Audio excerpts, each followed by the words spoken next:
Good morning, student.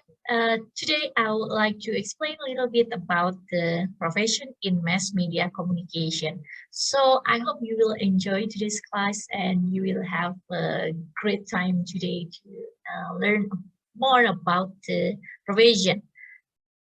So first, I would like to share a little bit about this. So the profession in mass media communication. As we know that mass media communication nowadays may be slightly become not really attractive to some of you because maybe Gen Z nowadays are really happy to enjoy and watch YouTube content or social media information or entertainment. However, we will see that mass communication or mass media still plays um, significant position, especially in spreading and giving right information to the society. So today we will discuss a little bit about first the social function of mass communication, and then we'll continue to profession in mass communication and type of news, process, online media, and also the last is challenge. So here we go. First, when we talk about the social function of mass media communication, we cannot be separated from McQuail books. The first, we can say, scientists who have a deeper knowledge or a deeper study about mass communication is Laswell. Harold Laswell give his opinion about the function of mass communication, actually to surveillance, correlation to the society responding to environment, and transmission cultural heritage. If we could remember that during this time in 1948, there was still World War II, where information is the key of everything. If you want to be someone important, you have to hold the information in your hand. Therefore, the definition of mass communication is really serious, like sound very politic and socioeconomic context wrap up in this function. However, if we see a surveillance, it's not. It doesn't mean that the mass media like surveil all your activities or your preference, something like that. However, it gives an example how mass media able to coverage a wide range of important topics that impact the society. Sometimes we don't know what happened in the other part of the world, but thanks to the mass media information, we know that there was a war in Afghanistan, there was a flood in Kalimantan or in Borneo, there was a homicide in other part of the country, something like that. So mass media bring important topics on our plates. And it happened because mass media has the function to correlate with the society as a response to what happened right now. So the thing is, we are a social person. We are not live by our own, but we have to respond with anything happen to the environment. That's why we have to know what is going on. You cannot like, I don't want to know. I don't care, something like that. However, you have to respond to the environment that you are live now. And last is the transmission to cultural heritage. Because back again with the effect after the World War II means after the war, there's still some small wars. There was still some immigrants from the the place which has been affected with war, and maybe they move to better location or better country. So there will be a transmission on cultural heritage, and mass media help to cope with this situation. So that's a very good, right? However, in 1960, Charles Wright, gave his opinion that mass media is not only talk about cultural change, it's not about surveillance, it's not to politics, it's not about environment. However, mass communication was about entertainment. Why and how? Because 60s is the era where the world became like uh, a better place to live, where people start to have their hobbies. They play music, they started movies, something like that. So uh, there was no war anymore, and people start to have industrial evolution. Therefore, entertainment was part on this industrial revolution. Mass communication simultaneously entertains and informs. So not only inform but also entertain. Inform, entertain, because audience see that mass communication uh, is was there for them. So not only to give you the update about the news or what happened around us, but also to make us happy. People often turn to media during leisure time to provide an escape from boredom and relief from the predictability of our everyday lives. So you can see that it might be very relevant today with the pandemic situation, because people use mass media to entertain themselves, including to watch movie, they watch a series, they watch what do you call it, Cinetron or movies, or you also sometimes see what people doing in their daily life. Uh, but it aired in the mass media, something like that. It's quite funny that mass media, which was a very serious platform in 1960s, seen as an entertainment platform. However, with the, the time being, scientists see that social function of communication is wide. So not only that, Mendelssohn also mentioned about how to use mass media as providing as a way to provide individual reward. Sometimes like a big person or famous person or important person interviewed in the television or in news for us to see them as someone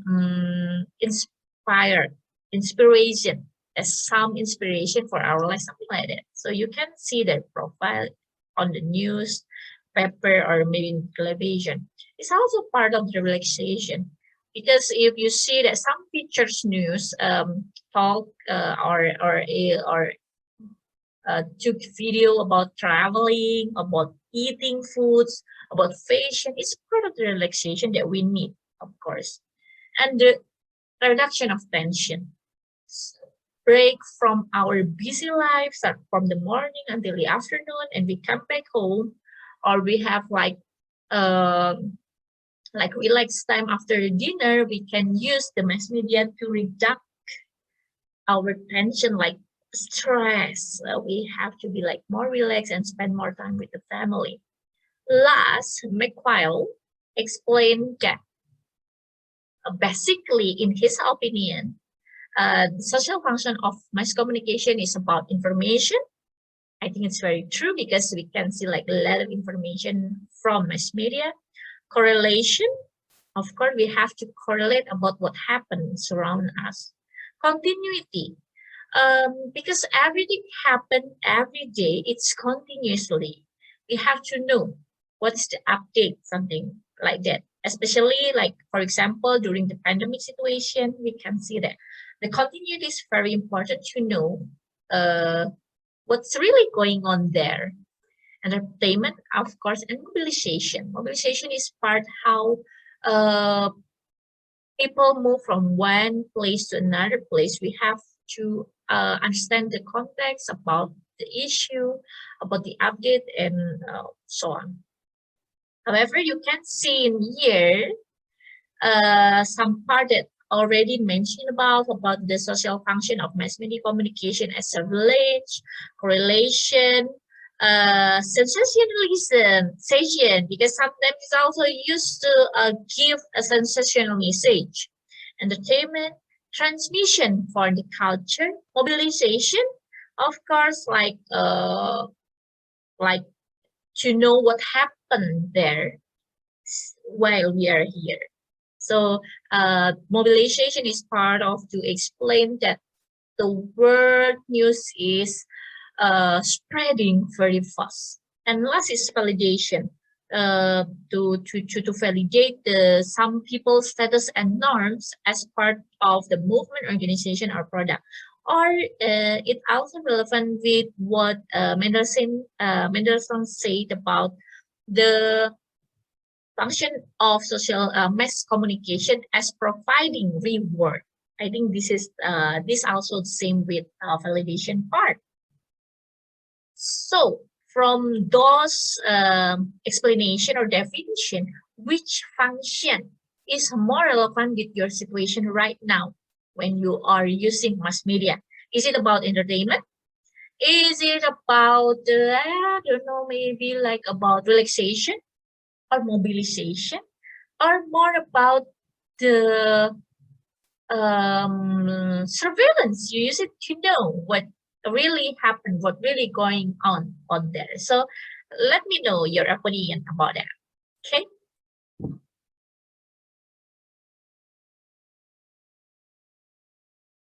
So after the first part about the function, the social function of mass communication, we'll continue to the next part about the type of news, including the issue that wrap up surround the news. So I know that maybe some students nowadays not really understand what is important to watch news, what is important to follow the trends, what is the importance to really understand the situation out there. However, I will say that I will really support you to really understand what is going on there, because as communication student, we have to be updated about the things that happen out there. We cannot really think about or we cannot really only enjoy the information or entertainment in social media, because I don't know, is it the real news or is it the real information or the fake one? You have to understand that. So I will explain to you the next concept here. Okay, so before we move to the type of media, the type of news, sorry, I will explain a little bit about the type of media. As we know that mass media means media which can be consumed by a lot of people at the same time. Okay, so the news is really consumable and easy to be consumed. Start from the newspaper, of course, the first media that may be used since like I don't know, like Gutenberg started in around what 1900. Newspaper then used very widely around the world. And then television, of course, with the new era, we can see the news not only by right the press, but also we can see visual and audio visual at the same time. Radio, it was used very huge during the war, of course. And then we know how the internet. So with the internet, there's many things going on out there, not only about the digitalization or the technology itself, but how newspaper, television, and radio change their shapes into the new one. Very exciting. And talk about the profession in mass media communication. Of course, many people know that one of the profession is a reporter. However, we could say that a reporter is not the only one who make the news every day. There are a lot of people behind the curtain. So in Indonesia, many people or many students actually, when I ask them why you want to become a reporter or journalist, of course they will mention Najwa Shihab. Najwa Shihab is a very famous reporter from Metro TV, but recently she resigned and made her own media named Narasi TV, which is like quite famous right now because she also plays the part of Mata Najwa in Narasi TV and also interviewed many famous people on her channel. However, we still have a lot of people out there, such as like Prisha Niken. She was also one of the reporter in SCTV, and she also alumni from Universitas Majaya Yogyakarta. She studied communication studies as well. I think let me remember. It's about 19. I think she graduated around 2005 or 6, something like that. I didn't really remember. Just like we almost are on the same age. Ooh. And then we also have Raymundus Rikang. He's a journalist in Tempo, and he also graduated from Communication Science Universitas Atmajaya Yogyakarta.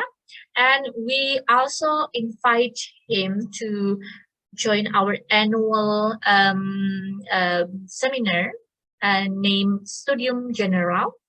At that time, it was before pandemic, so we can meet him and ask him a direct question in the auditorium in our campus. However, we will see that who we will invite this year, and you will meet them. I don't know, maybe still online, but it will be very nice to hear their direct experience. And actually, is the person who really work hard is only the reporter or journalist? I don't think so. Okay, so now we will like check a little bit about what's really going on in the news process. Let's see.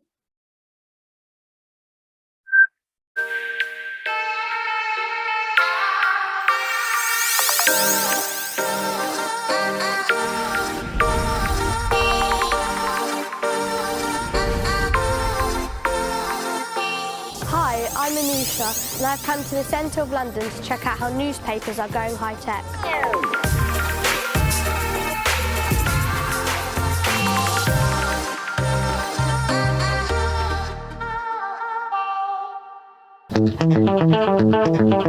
Around 7 million newspapers are sold or given out in Britain every day. It sounds a lot, but it's gone down by nearly half in 10 years. With many of us now reading papers online, newspaper sites get about 13 million visitors a day. One of the few British newspapers actually growing is First News. The printed version of the weekly children's newspaper is now read by around 2.3 million young people. And this is where it all happens, the First News newsroom. I'm Nikki Cox, Editor-in-Chief of First News. Hi Anisha, welcome to First News. I'm Nikki. You've come on a really good day because it's press day and we've got to get the paper off to the presses by 2:30. What's the hardest thing about your job? Do you know, people kind of say to me, how do you decide what to put in? And the truth is it's more difficult to decide what to leave out. because there's so much happening 24 hours around the world. Big job really is the front page, because that's the thing that people see when it's in the shops, so that's what I've got to do right now. We're doing Brexit. I've written a piece all about it, explaining what's happening, and now I need to choose an image. A couple of different picture agencies that we use. One is this one here, Getty. People protesting, people celebrating. But I think for the front page, I want something a bit more iconic. So this is another one that we use, where the pictures are more kind of symbolic rather than newsy. I quite like this one. You know, the idea of us being cut off from Europe. Yeah, that's quite cool. And also, when you choose a picture, you try and think of a headline that might go with it. I was thinking maybe Great Brexit. Yeah, that's good. Something like that. Courtney, front page is ready for you. Hi, I'm Courtney Vizard. I'm one of the designers at First News. So what I'm doing now is just making sure that everything's lined up properly, that everything stands out like it should do on a front page. I think one thing that doesn't stand out is this line here. I open this up in a program called Photoshop. If we change the colour of it to red, and there you go, that stands out a bit more now.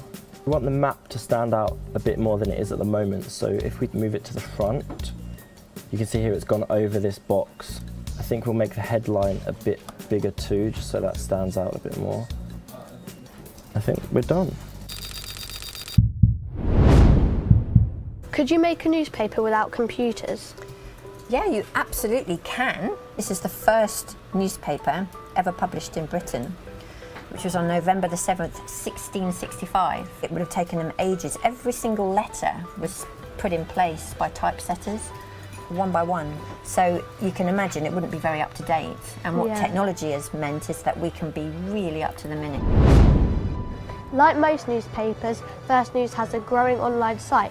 This means wherever you are, you can get all the news and extra video content.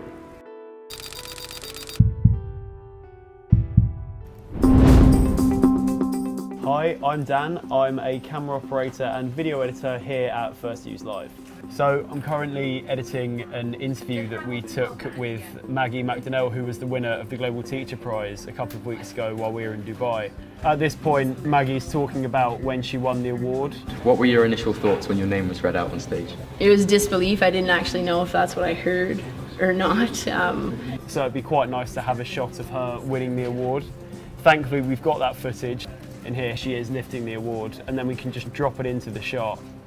And then it means that she's got a nice cutaway while she's speaking. This would be a dream job for many people. How did you get into it? I've always loved cameras, I've always loved using cameras. So I went to university and got a degree in film production and filmmaking, but never really thought I'd be able to come out of university and end up in a job that I loved as much as I do. It means I get to travel, I get to see amazing things and make really cool films, and I'm really grateful for that. We're now just half an hour to the print deadline, and Editor-in-Chief Nikki has to check the paper's good to go. Well, Courtney's done his job. That looks a lot better. That looks like a really nice, strong front page, I think, now. So we email it straight to the printers. With just minutes to spare, the presses start rolling 100 miles away in Birmingham. Presses go so fast. They print 86,000 copies of First News in an hour.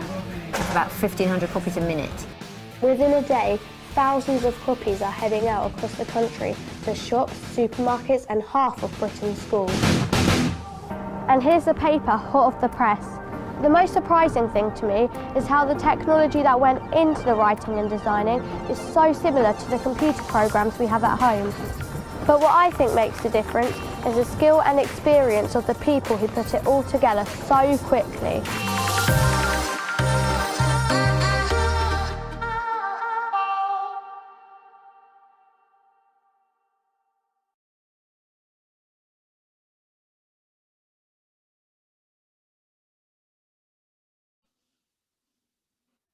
Okay, so I hope that all of you enjoyed the video about the mass media or news making in the television, and I hope it gave a slight idea how it is very hard actually to produce it, not as simple as we imagined before. But nowadays, there's a few issues about the news that, uh, especially in the pandemic situation, the news production has become questionable. Uh, Actually, it is because many people ask that, is the news or the information that has been spread by the media is the correct one. We never know about it. There, that's why in here I want to explain about the differences between the false information that maybe we'll get in the future. So let me share screen for you so we could define together about the news, the fact, and the hoax. So first, why we use the term news here? Because news always correlate with the fact, not hoax. Fact is some information which has been verified, so it needs a verification. If it's only from one source, it might be not relevant, it might be false, it might be hoax. But with some verification from other sources, from other data, or maybe some observation, it could be verified. So news went through long process before it was aired to public. And also there is a redactional team behind the desk. So it's not only journalists, it's also editor, redactor, videographer, audiographer, the technician, the press, the layout. There are many persons behind the news. Actually, the news always use the formula 5W plus 1H. 5 W's in here is what, when, who, where, why, plus 1H, how. So a news supposed to include all of this. When you cannot find the who in the news, it's not correct.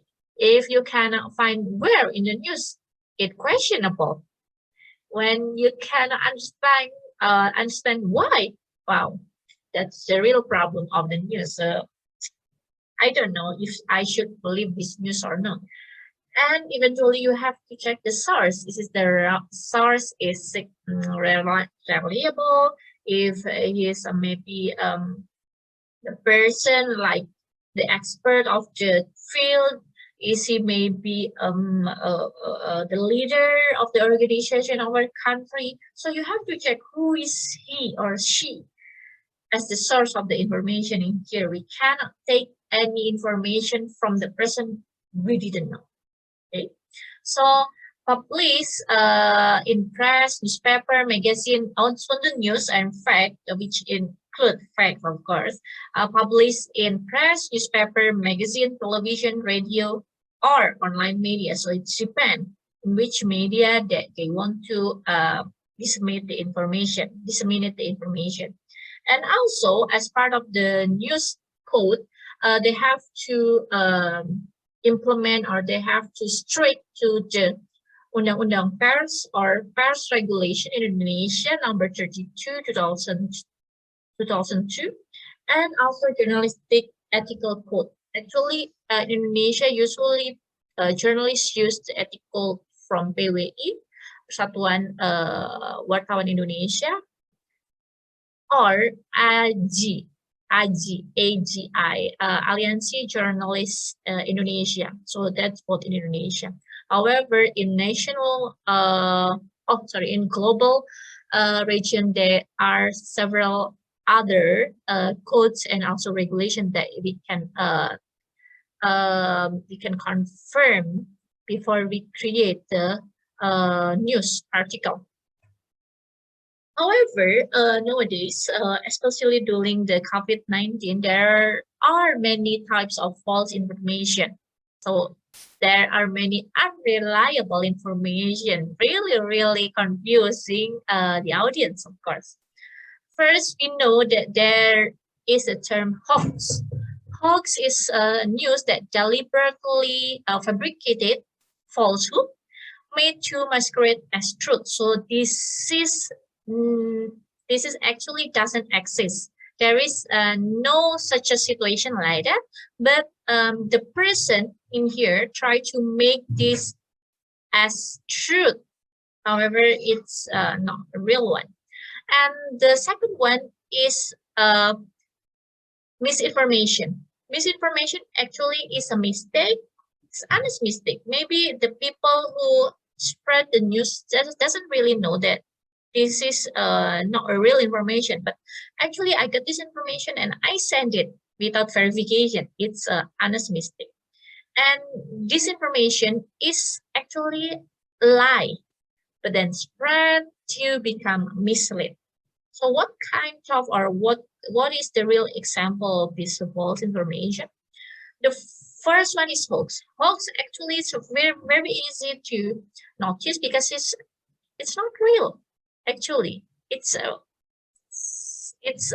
something that if we confirm to the sources, we know that the sources is unreliable. So it's just like a hoax in the end. However, how we confirm this with the misinformation? Actually, this is just misleading information. Um, the people in here are not trying to create or manipulate the situation using the false information. That's no intention of hurting others with this type of information. But I would say that the effect is almost the same with hoax itself because you spread the misleading information in the end and create an issue to the society, kind of, eventually. And this information actually it's a fake. It's fake information and has been created to create the uh, problem in the society in the end. For example, maybe you ever heard about the vaccine where is a microchip has been injected in our body when we get vaccinated.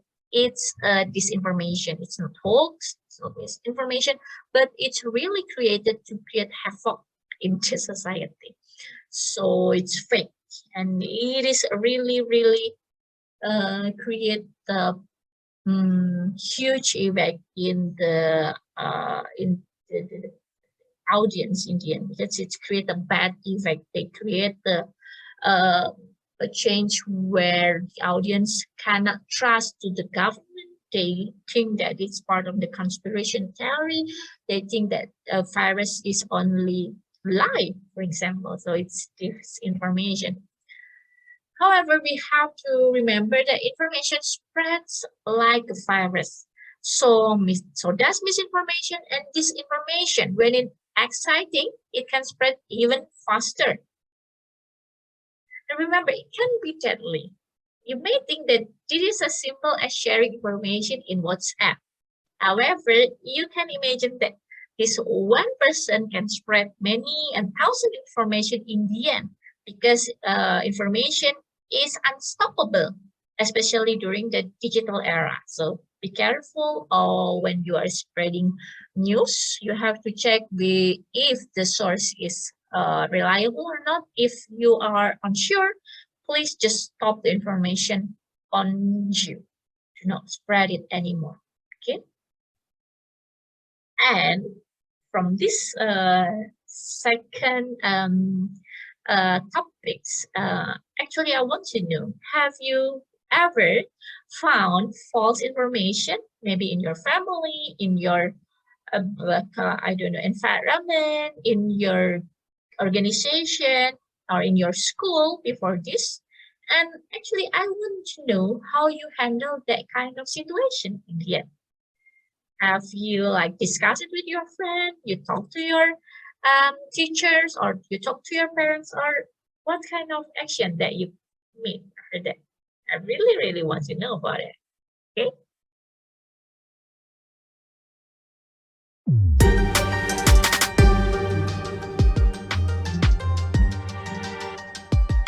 Hello, I'm Radzi, and today we're looking at the different ways that journalists find and gather news. Now, news stories don't always happen quickly. A story can take months or even years to form. So journalists have to work extremely hard when researching a story. They need to consider where to find their sources and to figure out what questions to ask in order to tell their story. The internet has changed this process over the years by providing access to vast amounts of information, but ultimately the thing that fuels many journalists is a sense of curiosity. That's what drives them to dig deeper and uncover critical details for meaningful news. Let's take a look. The media landscape is changing, and journalists are finding new ways of covering the news. But now it's 7:30, time for Newsroom. In the past, reporters found the news by talking to sources. He doesn't say anything apart from the fact that he won't say anything. And he's... Updates from correspondents and news agencies on the ground, and newspapers. Nowadays, they still use their traditional and trusted sources. But there are new tools to find out what people are talking about online.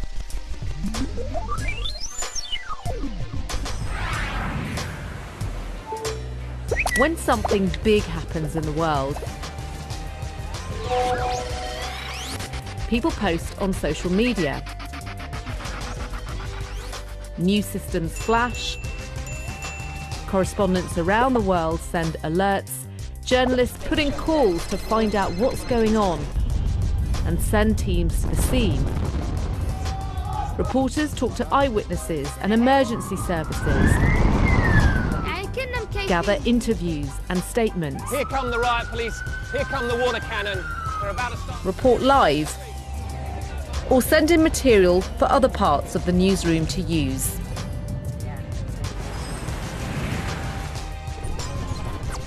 So the point of journalism hasn't changed.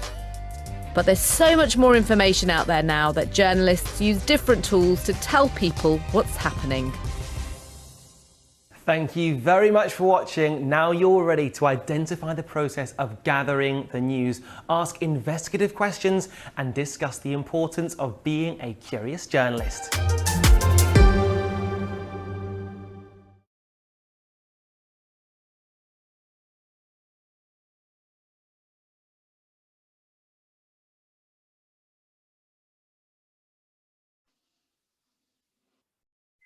Okay, I hope you enjoyed the video. Now we will continue with the challenge. When you already checked the video about the news production, you can see that it's very difficult actually to create the news. How you found the topics, the issue, the news itself, the problem you have to get along with the police, with the people on the area. Maybe sometimes you have to report about a virus to from the information you get from the doctors, the virology, and professor. So there's very many challenges, and I also can imagine how if I have to report from the war zone, because we also have war journalists who get word, because their braveness and eagerness to share the stories from the war zone, which is very dangerous for them actually, but they still do it. So I really appreciate their hard work throughout that situation. Now let's we discuss about the challenge in the mass media provision today. So what is the challenge actually? Can you guess? Yeah, of course. Hoax. Hoax is still being the problem nowadays because you see that it's very difficult to tackle the hoax because with the digitalization, the information is not only from one source,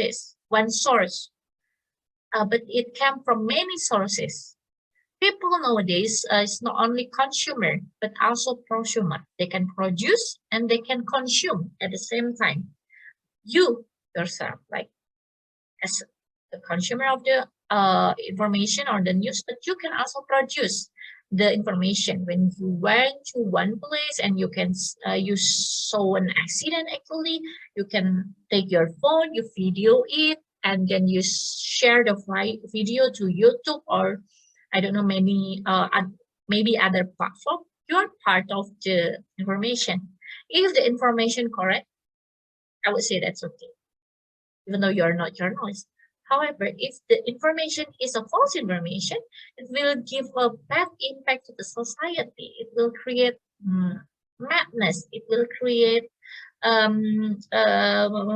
problem. People will scare about the things that doesn't really happen actually. So this become the problem. The digitalization itself, it's helped mass media production in many ways. However, at the same time, it creates the same problem, which is also relevant with the hoax.